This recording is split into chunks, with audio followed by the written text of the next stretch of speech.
Hello and welcome back to Miniature Dragon Comic Review, coming to you live from the land of two mountain ranges, Space Needle, and an appreciation for the sun, Seattle, Washington. As always, I am your host for the evening, creator and destroyer of worlds, Daniel Doc Gentry. And just in from mowing the grass in the apocalyptic world of the Walking Dead, our comic gurus from Miniature Dragon Studios, Woody and Alex. How are you today, gentlemen?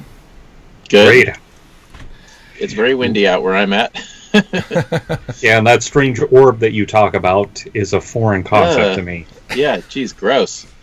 What the hell?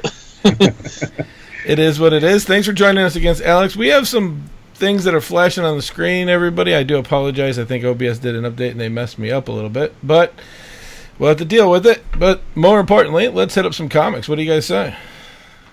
Well, yeah, we got some interesting ones this week. If Doc has a seizure, we'll know why. Good thing I don't have those problems. So we're going to start off with a very long one. Peter Parker, The Spectacular Spider-Man, number 302. This is by Marvel Comics, started in 2017, and there are 13 books available to date. It is still going at present.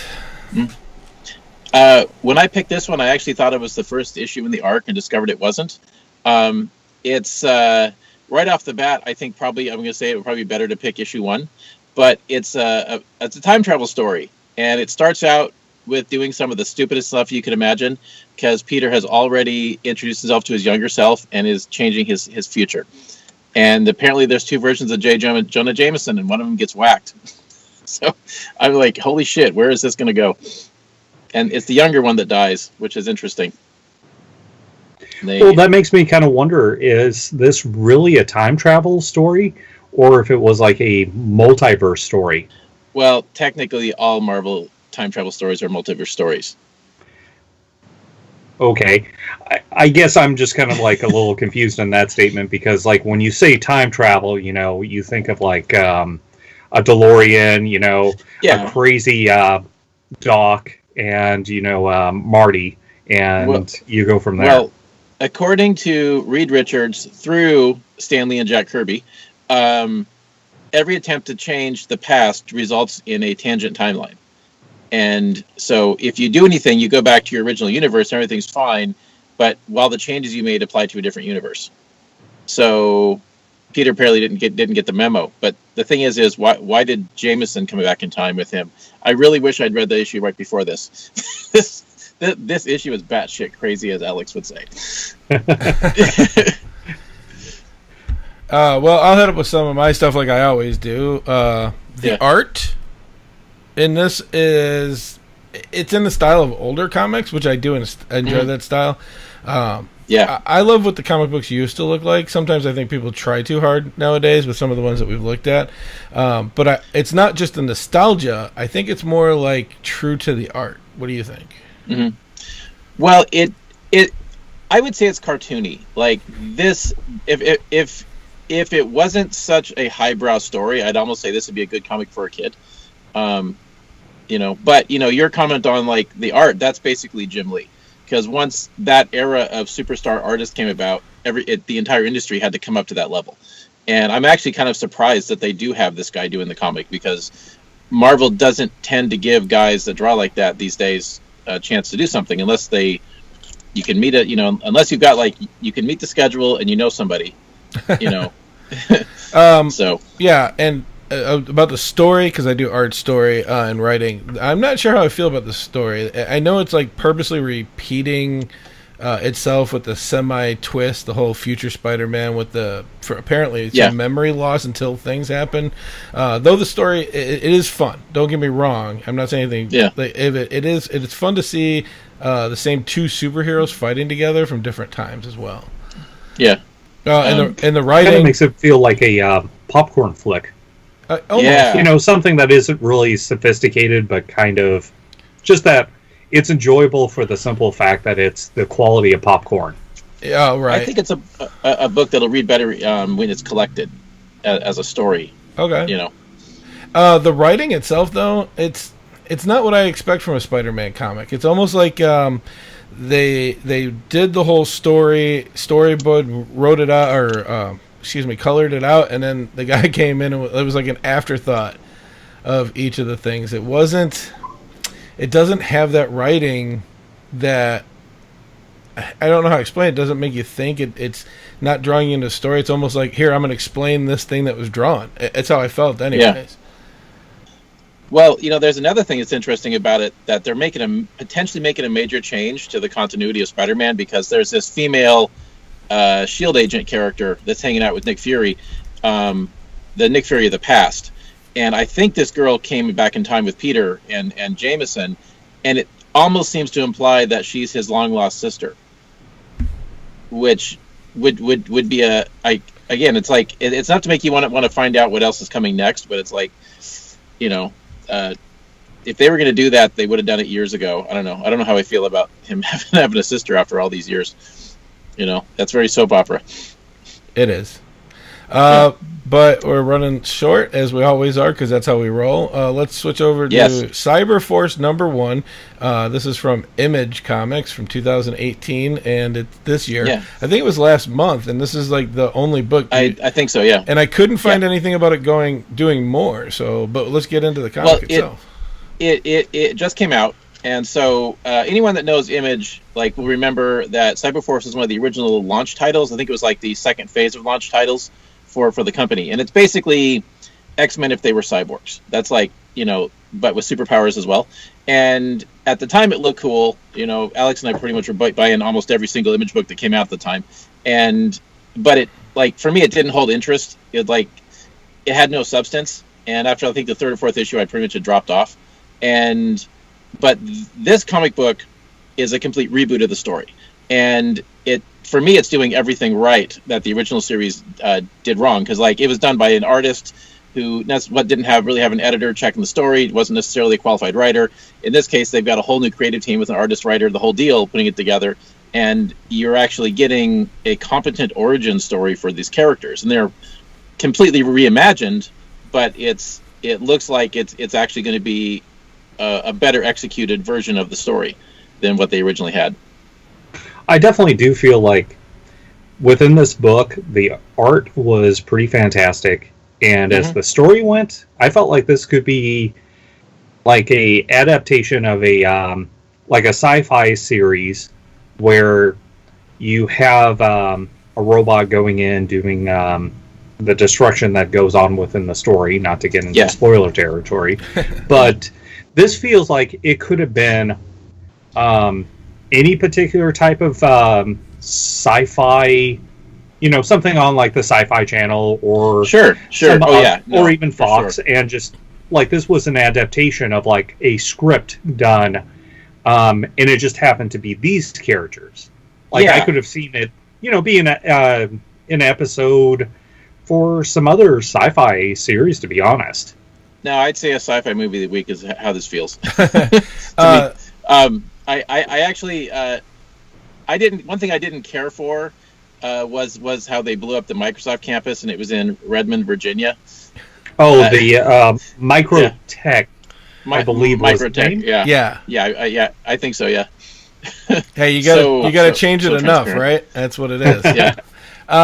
Sure. This good job. The art in this is a really cool cross between old and new styles. I don't know if you guys saw that when you were reading it. I was flipping through, and it was one of those things. It has an amazing and unique look. I will give it that. It has, in some parts, it's almost realistic how well they did it, and then in other ones, it was done for what comic book artist expectation is, which I thought was cool, because it pulled you in enough to say, oh, this is amazing, and then there's enough of the art for the people that like the old style or regular style comic books. It really did remind me of this was somebody's sketchbook. This was somebody that was taking live drawings and learning the disciplines of some of the traditional cross-hatching, shading techniques, various other things. And I do agree with you, Doc. It definitely had those moments where it's okay, yeah, this is very comic book trope-ish, or these type of panels really have that classic feel. Something about that I found interesting was having somebody who had read the original story, and I was looking at it and going, okay, I know these two characters, these are from the first issue, and I'm looking at this psychiatrist character, and I kind of think she might turn out to be one of the other characters from the original series, and because only possibly 3 of the original 5 have shown up so far, And then I'm thinking, oh, well, would it be fun to look at the original issue? And maybe we could do a comparison. And it turns out that, like, I went through the entire library and comicsology of Cyberforce. There's nothing that goes back that far for this series. Like, as Alex and I were talking off the show, you can go back, see the beginning of Spawn, you see Savage Dragon, you know, but, like, there's nothing, like, the original issue of Cyberforce, the original miniseries just aren't there. And the other comic books in that continuity are. And this, of course, is a reboot, so it's a starting over, but it's like, it's weird that you cannot read the original first series.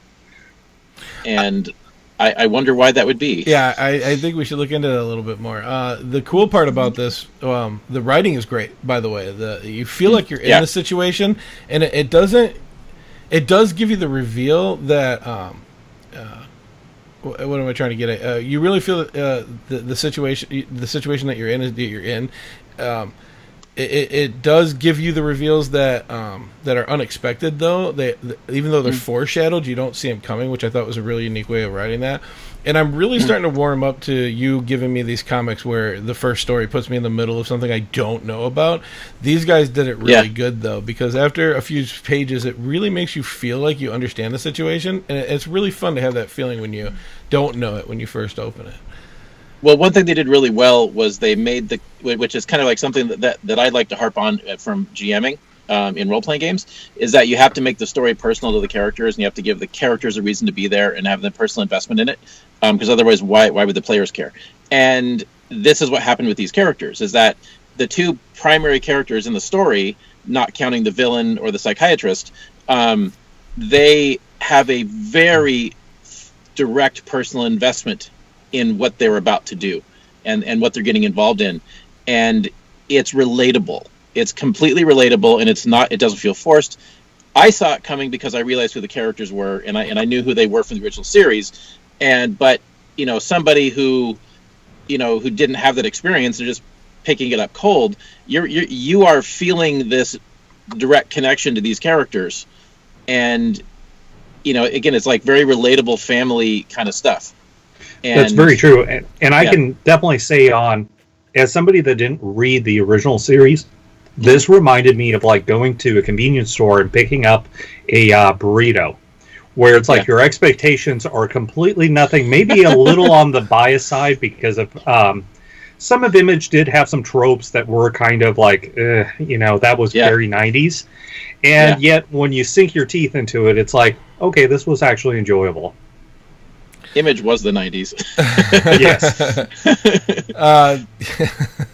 You guys are crazy. Again, it was good, and I really enjoyed it. All right, so let's get into the meat and potatoes of tonight, shall we? This will be Green Lantern Earth 1, Volume 1. It's by DC Comics, written this year, actually, a month ago, it looked like. Mm-hmm. Yeah, I've been waiting for this for like over a year. It's been, I don't know if it's delayed or not, but it was just, I keep hearing of this book, like, when's it coming out? So the Earth One line is a series of books that DC's doing that basically take place kind of in our world, as opposed to like the Dark Knight film series by Christopher Nolan, which is supposed to be like Batman if he was real, but he's still got all the money, all the superhuman fighting abilities, all the equipment that couldn't possibly exist, all the stuff, right? But in the Earth One series, you actually have the characters as if they really did exist. And in this particular one, you basically have Hal Jordan, who's an astronaut, and he finds Green Lantern ring up in space. But this Hal Jordan isn't like this heroic archetype that you're used to seeing in the comics. He's kind of scrawny. He's just a regular guy, and you can definitely tell that he's suffering atrophy from being out in space for like years. Because you don't know why initially, but like he talks about like, I'm never going back to Earth ever again. Screw Earth. And the thing which excited me about this story was that this isn't a superhero story. It is a science fiction story. And it reads like a sci-fi story. And I'm not sure how you guys felt about it, but like when I started reading it, I figured I'll just read for a few pages tonight and get back to what I'm supposed to be doing. I couldn't stop. Like when I started reading it, boom, I read it straight through until like 2 a.m. I couldn't put it down. So on that point, you did tell me, you're like, all right, Doc, I know you're busy, so you don't have to go through the whole thing. Just skim through it, get some stuff. Yeah, I read the whole thing. I did. Yeah, our friend Keenan, who we're gonna have him on the show at some point. I turned him onto this one and Batman Earth 1, which we're reviewing next week, and he read both of those all night. basically, until he was done. Like I don't know when he went to bed, but he's, got to be up for work the next morning, and he's still, anyways. So, yeah, this is probably right now I consider this to be the best DC comic I've ever read. So, I gotta say, it's like No, I was just saying, let me hit my points because you guys usually have something to trail off of my stuff. Yeah. And I just want to hit this real quick, and then we'll go into everything that you guys want to talk about, I promise. But First off, let me hit the three that I always do: writing, story, and art. Yeah. The art, super unique. I love how it stays on the verge of you seeing everything, giving little things in the background enough detail, but not being able to recall the small details as you come through it. Like, it was just amazing to me to see stuff like that. Plus, imagining Hal Jordan with a beard, because I grew up reading Green Lantern's one of the comic books I loved. Was really unique to me. The story, it was a little wobbly at first. I did love the Green Lantern series, so I thought it was weird with this post-apocalyptic sci-fi theme. I almost didn't know what to do, but I like that it was almost like the Green Lantern Corps would not exist without Hal giving the old stories, because Hal comes into the Green Lanterns and then saves it, where this story starts off that the Green Lanterns are gone and Hal becomes one, which I thought was really unique. And then it gives you that picture, like, if he didn't join in the original comic book kind of thing. But the writing, some spots, it's a little weak, but it was a long book, so you can't be full on the whole time, though it did give the feel of fluidity through the whole story. So the good and the weak parts pretty much matched up. When I say weak in writing, too, I'm not talking about, like, oh my god, it was so boring or trope or whatever. It was very interesting all the way through. I thought it was weak, but it was building up to something else. I'm not going to ruin it for you. For the most part, it feels like the same Hal personality and a different Green Lantern comic at the same time, which is super hard to do when they do these, which made me want to read the whole thing. But those were my notes, so we can bleed off of that for the next 12 minutes. If I could just really quickly interject, one key point there with what you're saying is that in the Earth 1 books, they don't have chapter breaks. It is a complete graphic novel. It's not like they never release these as individual issues. Like, this is the book they release. And so the writer is writing for a novel. He's not writing for chapters. And so, you're not forced to take breaks at certain points and put cliffhangers to keep people engaged, because if they've bought the book, they're already in. Take it away, Alex. So for me, it's definitely a different type of thing than you, Doc. So I grew up with Green Lantern, thanks to the animated series Justice League, his appearances with Superman. Then there was an animated series that was a 3D rendering version of him, and so there was certain characters within the story that it's like, oh, okay, it's like I know who these are because of the cartoons that I saw.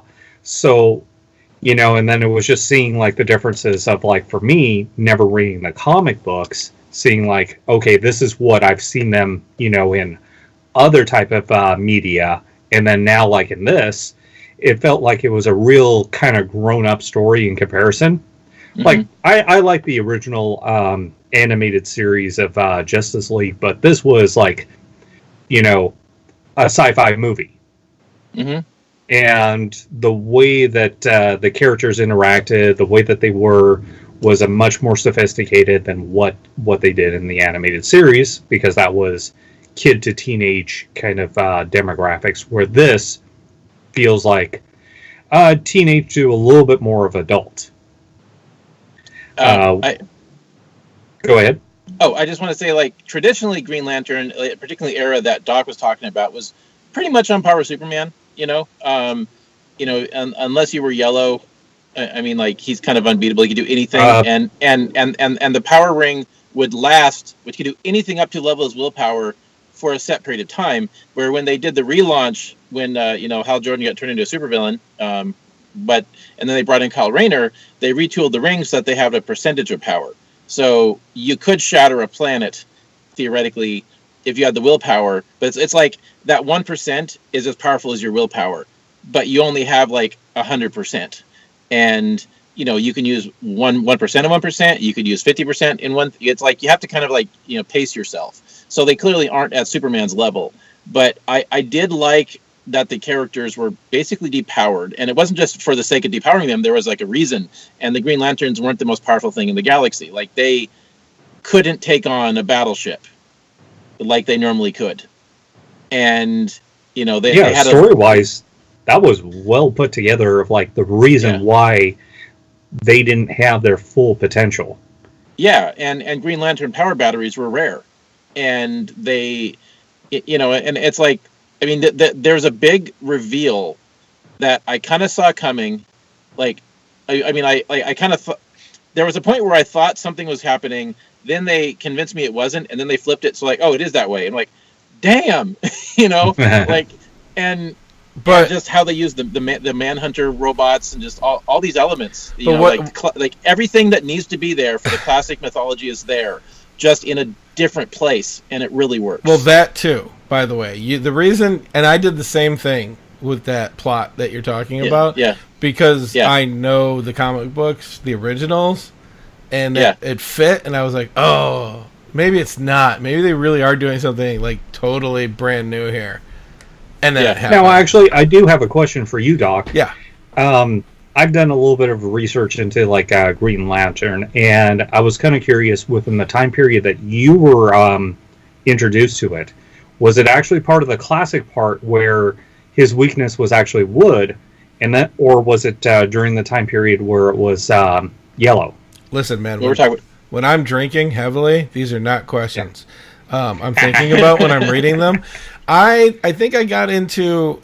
I wasn't reading them. I couldn't tell you everything about them. I do know... Like, I can tell you that right now, I think that, if I remember right, there's 7 Green Lanterns total. Seven cores, 7 colors. Not the cores. The ring that Hal Jordan has, there's been 7... humans that have worn it. Like 5. Well, they all have their own ring though. Like they think there've been 5 people that have been Green Lanterns from Earth. Right. But I thought there were 7 stories. But whatever. It didn't matter. I don't know why I mentioned that. Yeah. And why I mentioned that was because it was at a time in my life where there was a lot of drinking involved too.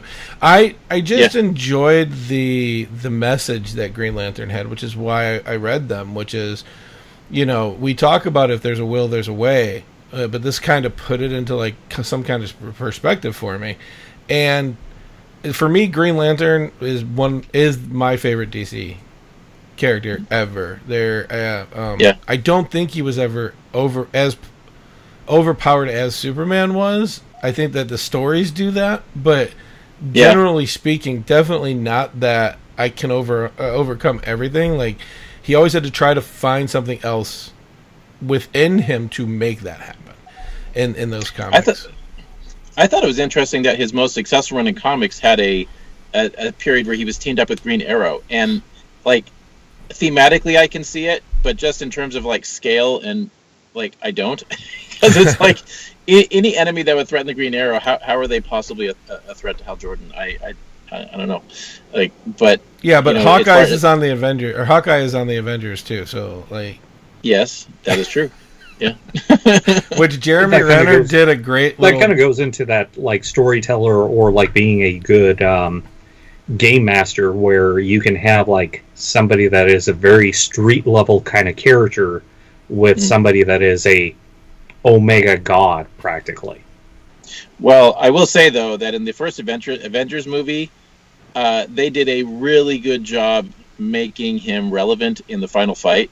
And maybe not as much, in the course of of Age of Ultron, but it's just like still like as far as like you just look in terms of skill set, he's a pretty good handy guy to have around in the MCU. It's one of those things when we talk about these things, and even in this comic, when he finds that ring. And what's the question he asks before he gives it to somebody is, does your planet have a Green Lantern right now? Yeah. and everybody around him about loses their crap. What about Worthy and blah blah blah blah blah? And it was like, you know, as you get into the story, he kind of hit home with it, which is like, they'll either prove it or we'll have to take it away. Yeah, absolutely. Yeah, I like that kind of mindset for like this version of the story. Yeah, that definitely was something that stuck out, and it was just like because it previously always seems like with most stories of like, you know, you are the chosen one, you are the one that will defeat the problems, and here's the tools necessary to you know, Deus Ex Machina it. But here's just the fact of like, well, you can prove yourself. And if you're not going to do it, if you're not going to stand up and actually do it, there's going to be somebody else. You know, something else I liked about it as far as like getting into how the ring functions and what it does, because it's clear that these rings have all of the abilities that are traditionally attributed to the Green Lantern ring. You know, you can fly in space, it translates all the languages, it has a fucking supercomputer in there, you can make the constructs, but it's like, if you don't know that it does that, why would you assume it makes constructs? And it's like, Hal Jordan doesn't just accidentally figure out constructs like he usually does in comics. It's just like, you know, he figured out he can fly in space and he accidentally goes into hyperspace.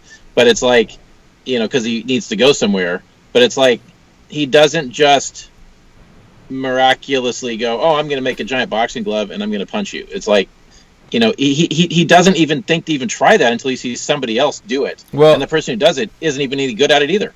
In the story, he doesn't just fly. Like, he didn't just figure it out. Because once he's done, he's like, I don't know how I did it before.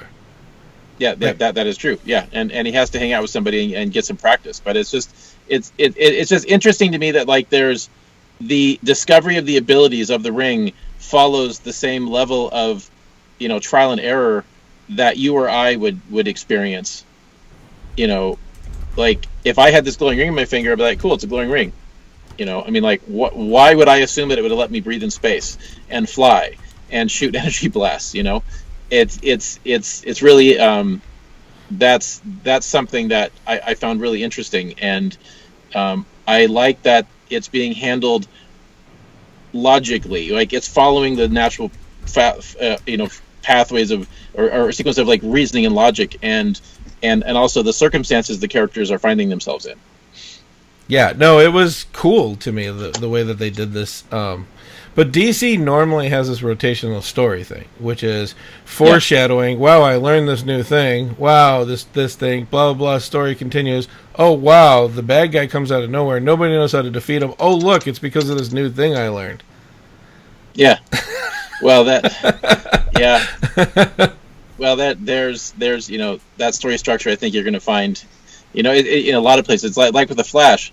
You know, it always seems that the Flash seems to come down to, I beat the bad guy because I ran a little faster, and then next week I'm going to run just a little faster, and the next issue is a little faster, and it's just suddenly he can run at the speed of light, and so. No, but I like that the story wasn't that. Is where I was going with that, which is so unlike DC. And I know Marvel gets in it too, but sometimes it's not. And then we talked about the comics in the past. It was just really unique. Hey guys, last minute, so why don't we start with Woody? Give me your final thoughts on these three. Well, with Spider-Man, I would say either go back and pick up the first issue of the arc, or wait for the trade. I mean, it's a fun story, but man, it's hard to follow. Very convoluted. Cyberforce, I would say, yeah, he'll read this. Like this story is really, really interesting, and I think I do want to come back and maybe do an episode where when the full trade is out and look at the full story.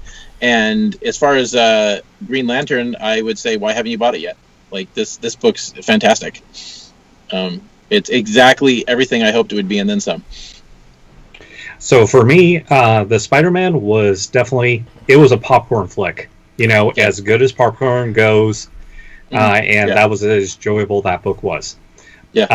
Cyberforce, it was like that surprising convenience store burrito that you open up and go, wow, this was actually enjoyable. Mm-hmm. And then and substance.